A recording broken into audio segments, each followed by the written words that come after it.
మత్తయి సువార్త 28వ అధ్యాయం. ఎవరిని విశ్వాసులని పిలవాలి? అయితే యేసు వారి యొద్దకు వచ్చి, పరలోకమందును భూమి మీదను నాకు సర్వాధికారము ఇవ్వబడి ఉన్నది, కాబట్టి మీరు వెళ్లి సమస్త జనులను శిష్యులనుగా చేయండి. విశ్వాసులనుగా కాదు, శిష్యులనుగా చేయాలి. ఏంటి తేడా అనంటే, విశ్వాసం ఏం చేస్తాడంటే, నాయన నేను ప్రతి ఆదివారము నీ సంఘానికి, నీ చర్చికి వస్తాను, కానుకేస్తాను నాయన, నా బిడ్డను అమెరికాకు పంపించు అని విశ్వాసముతో ప్రార్థన చేస్తుంది. విశ్వాసురాలే అమ్మా, నేను కాదన్ను. కానీ శిష్యత్వం అంతటితో ఆగిపోదు. ప్రభువా, నా బిడ్డ అమెరికాకు పోవడం ఎట్టున్నా, నా బిడ్డ నీ కొరకు నేను ప్రతిష్ఠిస్తున్నాను.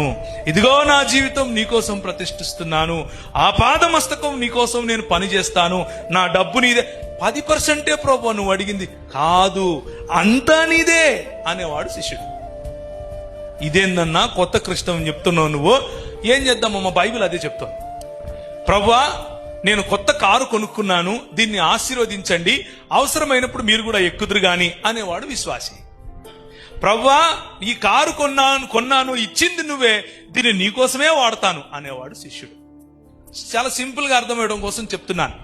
ఇది నీది, ఇది నాది అనేవాడు విశ్వాసి. నేనుండేదే నీకోసం అనేవాడు శిష్యుడు. నా బతుకే నీది ప్రభువా అనేవాడు శిష్యుడు. ఆ శిష్యత్వంతో కూడినటువంటి జీవన విధానాన్నే పరిపక్వతతో కూడిన జీవన విధానం అంటారు. అలాంటి వాళ్ళని ప్రజలు చూస్తే వీడికి పిచ్చిరా అంటారు. ఎందుకు ఈడెందురేడు అనుకుంటారు. ఎందుకు అనంటే ఆడికి ఏం అర్థం కాదు. ఉదయం నుంచి సాయంత్రం వరకు ఏదో మతంలో దేవుని దగ్గర చేసే వాళ్ళని చూస్తే మాత్రం అబ్బా ఎంత గొప్పవాళ్ళు అని అనిపిస్తుంది మనకు. కానీ ప్రభు ఎవరిని చూసి అంటాడు అంటే, ఇశ్రాయేలు నీ భాగ్యం ఎంత గొప్పదని. పొద్దు నుంచి సాయంత్రం వరకు చక్కబదిన చేసే వాళ్ళకి ఒక్కొక్క చేసుకుంటూ ఉంటారు.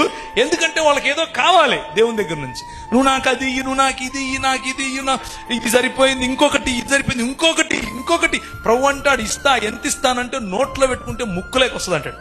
నేను అనలేదు, అది దేవుని వాక్యంలోనే ఉంది. ఆయన పూరేళ్లను పంపించాడు. ఎప్పుడైనా సమయం దొరికినప్పుడు చదువుకోండి.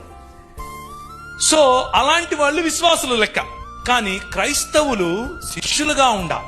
శిష్యులు ఏం చేస్తారంటే, నా దశంభాగం, నా కొంచెం సమయం, సాయంత్రం సమయం చర్చి దగ్గరకు వచ్చి ఇక్కడ నిలబడినప్పుడు, ఇదిగో ఇక్కడ కూర్చొని ప్రార్థన చేసినప్పుడు నీ సమయం అనేవాళ్ళు కాదు. 365 రోజులు నీకే, ప్రతి క్షణము నీకే అన్నటువంటి అంకిత భావం ఉంటుంది చూసారా, వాళ్ళను శిష్యులు అంటారు.